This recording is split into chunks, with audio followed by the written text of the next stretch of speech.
Nice of you to join us. Sorry, Your Honor, I apologize to the court. I called the Suarez case. Yes. Good morning, Your Honor. Marcia Crater on behalf of Mr. Suarez. All right. He has already identified himself. What are we doing on this today? Your Honor, I've had conversations with Ms. Hughes and we're in agreement. A 2-week adjournment would be advisable for further plea negotiations and me having the ability to actually meet him at the MDOC. Probable cause conference in this matter. All right, quick legal break. What's happening here is a classic adjournment for further plea negotiations. Translation: the defense is trying to work out a deal before trial. Totally normal, ... but watch these. Joe. Okay, Mr. Suarez, nice.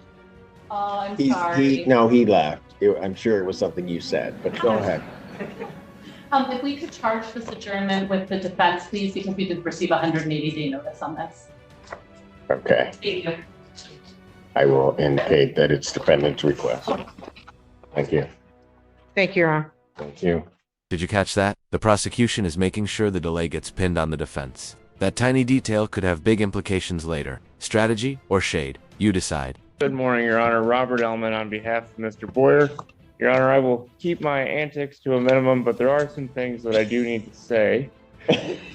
Oh boy, here we go. Go ahead. Your Honor, Mr. Boyer is present over Zoom. I do know that he was supposed to be here in person. He knows that as well. I have talked to him about the importance of being here in person. However, he was unable to find a ride to court today.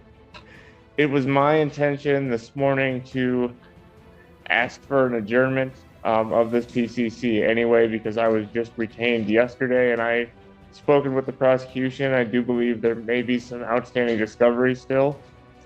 And so in my conversations with the lawyer, I had told him that basically, Your Honor, if you give us a new court date today, he needs to work on finding that ride starting now as soon as we have that new date. So with all that being said, I would be asking for an adjournment of the PCC. You understand that, Mr. Boyer? Yes, Your Honor.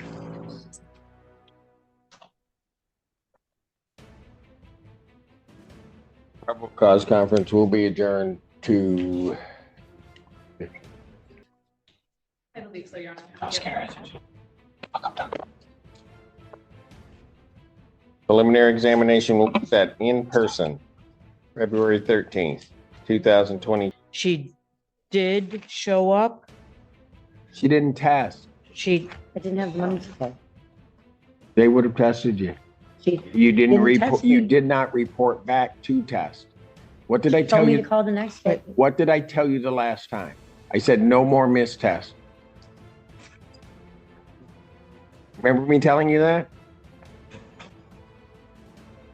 I didn't hear a response. No, I don't remember you telling me that, sir. You don't? No. Because I hadn't been there. So you told me I had to go over there. I didn't have the $12. They were there with me. I didn't have the $12 that day.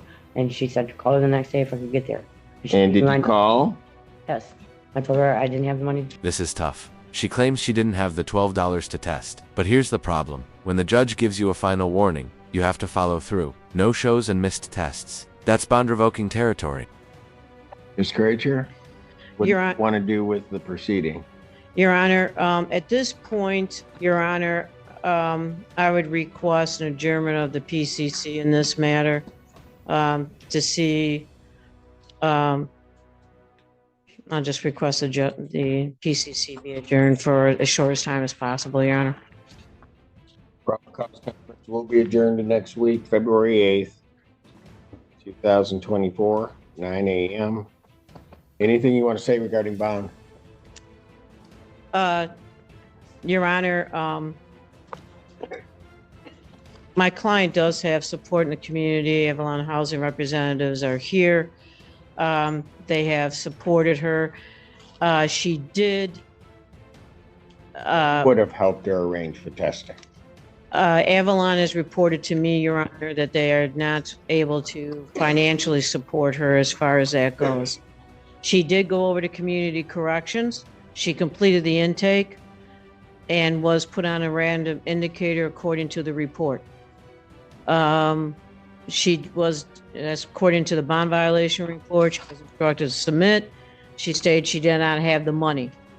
She was, okay, and she was told to Whoa, submit. whoa. Look at the next line.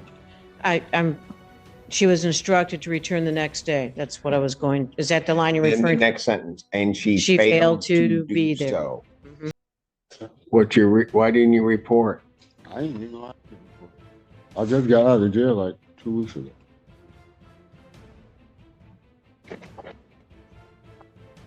I need to orders. Okay, I'm gonna order that you report over to community corrections for testing. No ID, no report, no clue. What's next? But the judge gives him a lifeline report immediately, or risk being locked up again. What would you do in his shoes? Sound off below.